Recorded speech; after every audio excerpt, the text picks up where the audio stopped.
여러분 안녕하세요. 실크로드의 주영률입니다. 명절들은 잘 보내셨습니까? 아마 이번 명절은 뭐 태풍인가 폭풍 뒤끝이라서 아마 여러 가지로 시름이 좀 깊으셨을 텐데 그래도 오랜만에 가족들이 다 모여서 걱정도 함께 하고 또 덕담도 함께 하는 그런 시간이었기를 바랍니다. 자, 오늘은 매주 수요일 시집 한 권 속에 실린 시 한 편씩 읽어내는 그 시간입니다. 귀찮은 꽃그늘에 주저앉아라고 하는 시집, 김명인 시인의 시집 중에서 한 편을 오늘 읽어낼 텐데요. 그 네 번째 시간으로 제목이 선지라고 하는 시입니다. 우선 시 한 편을 감상하시고 또 이 얘기를 이어가도록 하겠습니다.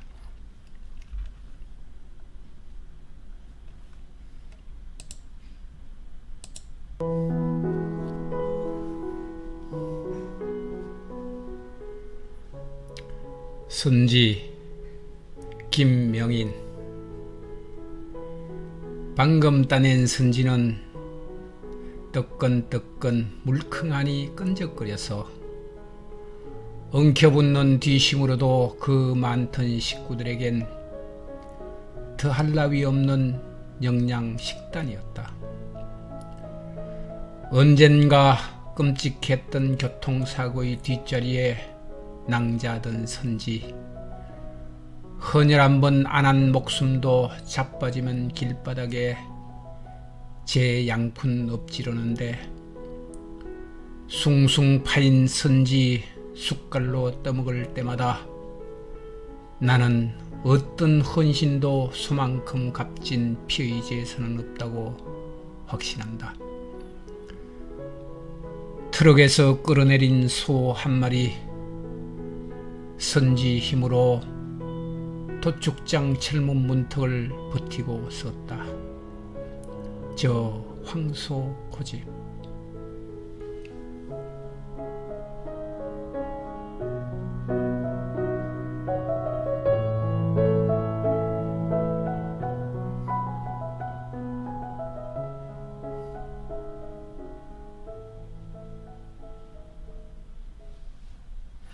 네, 이것이 이제 김명인 시인의 시 선지라고 하는 시의 전체 내용입니다.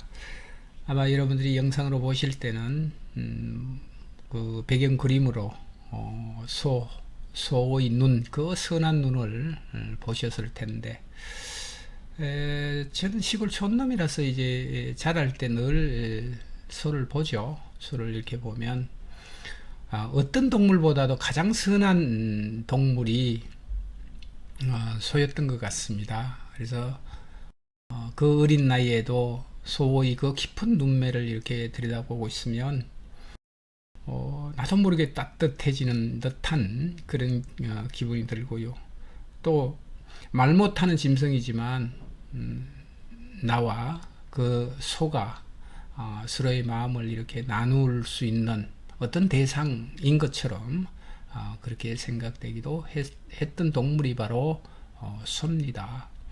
근데 오늘은 이제 김명인 시인이 선지라고 하는 제목의 시를 가지고 이제 우리가 이 얘기를 할 텐데, 선지하면 좀 아마 싫어하시는 분들은 좀 싫어하시겠죠.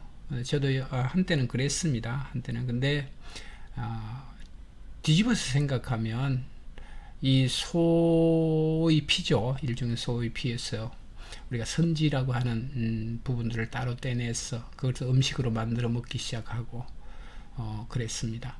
지금도 이제 해장국을 비롯해서 이제 선지를 가지고 또 음식을 만드는 식당들이 꽤 있습니다. 근데 이런 것들을 미루어 생각해 보면 우리의 살림살이가 지난 살림살이겠죠. 요즘은 아닙니다만은 지난 살림살이가 가난했다라고 하는 것을 우리는 알 수가 있습니다. 자, 오늘은 그 생활에 깊이 각인된 우리의 삶, 살아냄이라고 하나요? 살아냄. 이라고 하는 생존과 관련된 그 대상입니다. 그것이 바로 선지인데 천천히 읽어가면서 여러분들과 생각을 함께 해보도록 하겠습니다.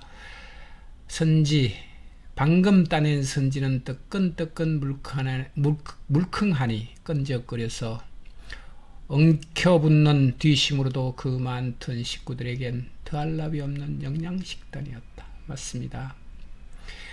아마 선지뿐이겠습니까? 우리는 소도 그렇지만 제가 어릴 때만 하더라도 요즘은 그래서는 안 되겠죠. 요즘은 뭐 환경이 어떻고 자연 보호가 어떻고 뭐 이런 얘기가 분분한 지금은 안 되겠습니다만은 개구리 있지 않습니까? 개구리 들판에 가면 천지가 다 개구리가 뛰어다니고 훌쩍훌쩍 뛰어 올랐던 그 들판입니다. 그 들판에 가면 개구리가 수십 마리씩 이렇게 떼를 지어서 이렇게 들판에 있습니다. 그러면 그 개구리를 잡아서 아마 이제 뭐 몸통 부분은 따로 떼고 다리만 가지고 이제 구워 먹기도 하고 또 어떤 집에는 또 그것을 삶아서 먹기도 하고 그랬습니다. 요즘 뭐 상상할 수 없는 가난이었죠. 왜냐하면 그 가난이라고 하는 생활 속에서 우리가 단백질이라고 하는 부분들을 사람들은 필수적으로 그걸 섭취를 해야 되는데 턱없이 부족합니다. 그래서 영양 부족이 걸리고 영양 실조가 걸리고 뭐 온갖 병환을 앓죠. 그러면 그 개구리나 아니면 소의 이 선지입니다. 선지를 통해서 영양 보충을 하죠. 그야말로 보충입니다. 그래서 그렇게 그 구황을 견뎌냈던 한 시절이죠. 이 시절에는 아마 너나 없이 그런 우리 세대는 그렇습니다. 요즘 젊은 세대는 그렇지 않겠지만 우리 세대에서는 너나 없이 그런 경험을 바탕으로 살아냈던 세대입니다.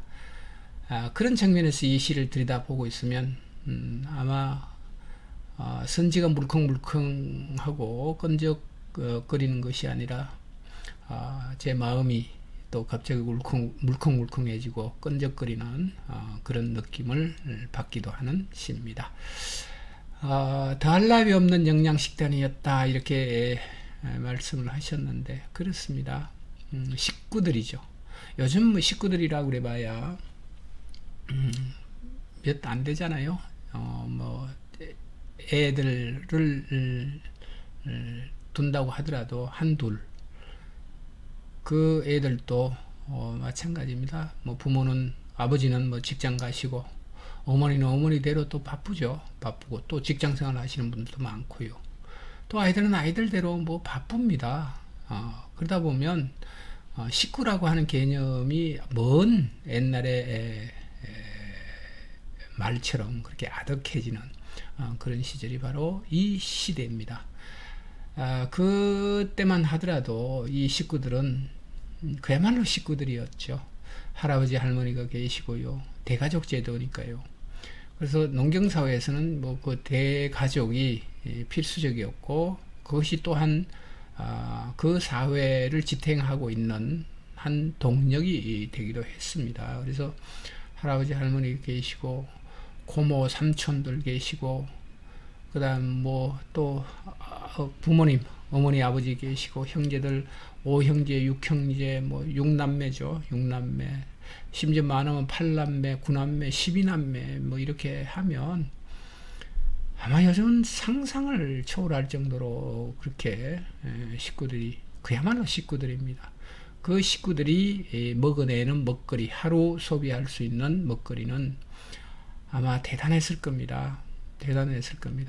요즘은 아마 부차적으로 뭐 주전머리라고 하죠. 주전머리라고 하나요? 주전머리. 뭐 여러 가지 보조식품들이 참 많죠. 영양 보충할 수 있는 보조식품도 많고. 그렇지만 그때만 하더라도 그런 것들이 그렇게 많지 않았습니다. 그래서 식사 때만 되면 끼니 때가 되면 뭐 온통 뭐 하루 종일 먹는 거라고 해봐야 그 끼니 때 먹는 음식이 전부인데, 그때 그 끼니를 감당해냈던 그 부모들의 고충은 이루 말할 수가 없습니다. 부쩍부쩍 커가는 자식들의 먹성이죠. 그야말로 먹성을 뒷받침하기란 여간 어려웠던 시절이 아닙니다. 그 시절에 자칫하면 우리는 영양 실조가 걸리고 영양 부족에 시달리고 그랬던 때입니다. 그때 우리는 그 구황식으로 우리는 소위 그 뜨끈뜨끈한 또는 갓 잡은 소위 그 피를 끓여서 그렇게 먹었던 음식이 바로 선지입니다. 지금도 이제 저도 가끔씩 이제 뭐 소주도 한 잔씩 하고 이렇게 하는데, 뭐 선지국, 그야말로 해장국이죠. 해장국을 앞에 놓고 소주 한 잔씩 하는 그 재미도 또 살아가는 일종의 재미입니다. 자, 그 다음에 언젠가 끔찍했던 교통사고의 뒷자리에 낭자하던 선지. 헌혈 한번 안 한 목숨도 자빠지면 길바닥에 제 양푼 엎지르는데, 숭숭 파인 선지 숟갈로 떠먹을 때마다 나는 어떤 헌신도 소만큼 값진 피의 재산은 없다고 확신한다. 그래서 제가 김명인 시인의 시를 처음 시작할 때 그런 말씀을 드렸습니다. 성찰의 시인이다. 이런 그 말씀을 드렸는데 맞습니다. 우리는 살아가면서 나라고 하는 이 욕망입니다. 욕망 덩어리죠. 뭐 아무리 그 좋은 말로 포장하고 치장한다고 하더라도 나는 결국 욕망 덩어리입니다. 이 욕망 덩어리의 나를 내 스스로의 의식을 가지고 얼마나 절제하고 살아가는가라고 하는 문제가 이제 우리들에게 주어진 일종의 책무이기도 하죠. 그렇지만 궁극적으로는 우리는 나라고 하는 이 욕망의 중심에 나를 놓고 그렇게 살아갑니다. 그러다 보면 타인에 대한 배려 또는 헌신이라고 하는 이런 부분들을 자칫 놓치기 쉽고요. 대체적으로 우리가 헌신하면서 사는 것보다는 나를 위해서 사는, 나의 욕망을 충족시키기 위해서 사는 경우가 거의 한 90%입니다. 90%입니다. 자, 거기에 비해서 소라고 하는 일종의 말 못하는 짐승이지만 그 짐승을 우리는 식용으로 쓰죠. 식용으로 쓰고 있는 그 소인데, 소가 우리들에게 이바지하는 이타입니까? 일종의 뭐 이타 뭐 이렇게 해도 되겠죠. 그런 부분들을 생각하면 송연해지는 또는 숙연해지는 그런 순간입니다. 그 얘기를 지금 이 시에서는 하고 있는 것이죠. 언젠가 끔찍했던 교통사고 뒷자리에 낭자하던 선지입니다. 인간의 피겠죠. 사람의 피입니다. 사람의 피. 교통사고도 하면 뭐 그럴 수 있으니까요. 헌혈이라고 하는 이 헌신입니다. 저도 겁나죠. 헌혈을 하고 싶을 때가 있어요. 근데 하고 싶은 마음과 실행을 한다는 것은 다른 문제입니다. 가끔씩 저도 이제 헌혈 뭐 이렇게 생각을 하다가도 헌혈차 앞에만 가면 겁이 나서 도망가고 싶은 그런 때가 한두 번이 아니었습니다. 그러다 보면 헌혈하고 싶어 하는 그 마음을 놓치는 때가 허다하게 많죠. 그래서 헌혈 한 번 안 한 목숨입니다. 이게 일종의 헌신이죠. 타인을 위해서, 나 아닌 다른 사람을 위해서, 다른 사람의 목숨을 위해서 내가 가진 것을 나눠 가지는 거죠. 나눠 가지는 행위입니다. 이런 것들을 한 번도 안 해본 생명이죠. 그 생명조차도 길바닥에 제 양푼을 엎지르면서 죽어갑니다. 근데 그런 것들을 생각하면서 숭숭 파인 선지 숟갈로 떠먹을 때마다 나는 어떤 헌신도 소만큼 값진 피의 제사는 없다고 확신한다. 그렇습니다. 어떤 헌신도 소만큼, 물론 인간의 필요에 의해서 그것을 우리는 취하고 있죠. 고기부터 시작해서 뭐 여러 가지로 보면 아마 소만큼 모든 것들을 인간에게 주고 그 생을 끝내는 동물도 참 드물 것이다, 이런 생각이 듭니다. 여러분들 생각해 보십시오. 아마 선지도 있죠. 피는 선지죠. 머리는 소머리고기죠. 그 다음에 내장은 곱창이죠. 그 다음에 뭐 갈비는 말할 것도 없고요. 소 부위마다 우리는 그 이름을 매겨서 맛을 평가하고요. 참 그런 걸 보면 인간이 잔인합니다. 인간의 식도락을 위해서 한 생명의 신체를 맛이라고 하는 그 욕망을 채우기 위해서 우리는 평가를 합니다. 그래서 고기는 고기대로요.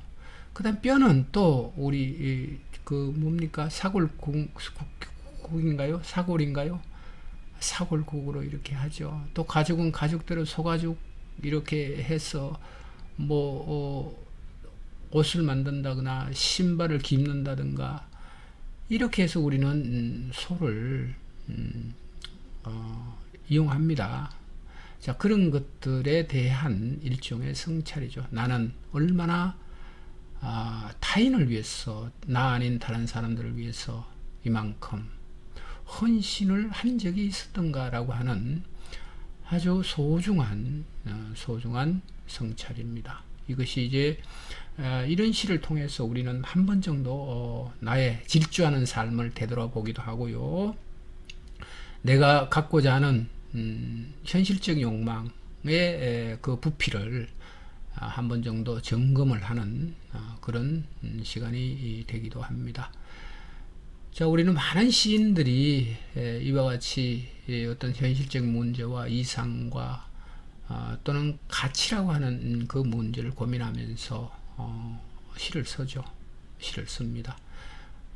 그 가운데서도 우리가 오늘 읽어내는 이 선지라고 하는 작품이 우리들에게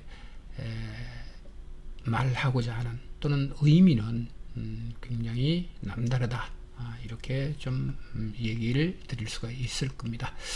자, 트럭에서 끌어내린 소 한 마리 선지임으로 도축장 철문 문턱을 버티고 섰다. 여러분들 도축장이라고 하는 그 모습을 보신 적이 있는지 모르겠습니다. 요즘은 그게 일종의 뭡니까, 시설화되어 있어서 폐쇄되어 있습니다. 누구에게나 개방되거나 이렇게 하지 않죠. 따로 이렇게 장소를 현대식 시설을 갖춰서 그렇게 이제 처리를 하죠. 근데 옛날에는 그런 시설이 변변치 않았어요. 그러다 보면 동네에서 소를 잡거나 이렇게 하면 그 광경을 다 봅니다. 끔찍스럽죠. 어쨌거나 그 끔찍스러운 어린아이들이 그걸 보면 꿈에 가위 눌리고 그럽니다. 요즘 뭐 그런 걸 볼 수도 없지만, 근데 모든 생명은요, 소뿐만 아니라 이 세상에 생이라고 하는 부분으로 그 생명을 유지해가는 모든 대상들은 바로 이와 같이 생명 연장에 대한 본능적인 욕구를 가지고 있습니다. 소뿐만 아니라 인간도 그렇고요. 또 길바닥을 기어가는 그 작은 개미 한 마리도 자기 생명에 대한 철저한 욕구, 지켜내기 위한 욕구를 가지고 있습니다. 그와 마찬가지로 이 소도 그와 같고요. 소도 자기 자신을 자신이 안다고 그래요. 뭐 어른들 말씀에 의하면 도축장에 끌려가거나 이렇게 하면 이제 생을 마감해야 되겠다라고 한다라고 하는 그 막바지에 선 소들은 표정이 다르고 걸음이 다르다고 그래요. 그래서 아마 왜 아니겠습니까? 모든 생명들이 가지고 있는 그 생명 연장에 대한 욕구, 살아내고자 하는 그 욕구의 힘은 그 것으로도 말로서 형용할 수 없는 그 부분입니다. 그런 부분들을 우리는 인간의 가지고 있는 그 이용이죠. 뭐 욕망이라고 하는 그것으로서 일종의 처리를 합니다. 합니다. 그런 광경을 이렇게 보면 아마 이 세상에서 소라고 하는 그 대상이 또는 그 동물이 우리들에게 주어지는 그 값이라고 하는 부분은 물론 그 물질적인 부분도 있겠지만 우리 김명인 시인이 말씀하시는 이 시의 내용처럼 헌신이라고 하는 그런 또 다른 차원의 문제를 우리들에게 던지고 있습니다. 자, 오늘은 그 추석 뒤끝입니다. 추석 뒤끝이고 조금 뭐 제목이 아마 싫어하시는 분들은 좀 싫어하시겠지만 어쨌거나 우리는 이런 내용의 시를 통해서 우리가 살아내고 있는 현실의 문제를 한 번 정도 더 들여다보고 또 내가 가지고 있는 욕망의 부피를 조금씩 드러내고 조절을 해갈 수 있다면 우리는 이 가을을 들어서는 문턱에서 훨씬 더 의미 있는 삶을 살아가지 않을까라고 하는 생각으로 오늘 김명인 시인의 시집 귀찮은 꽃그늘에 주저앉아 그 네 번째 시의 선지를 선택해서 여러분들을 만났습니다. 여러분 다음 시간까지 건강하게 잘 계시고 또 즐거운 마음으로 찾아뵙도록 하겠습니다. 여러분 감사합니다. 안녕히 계십시오.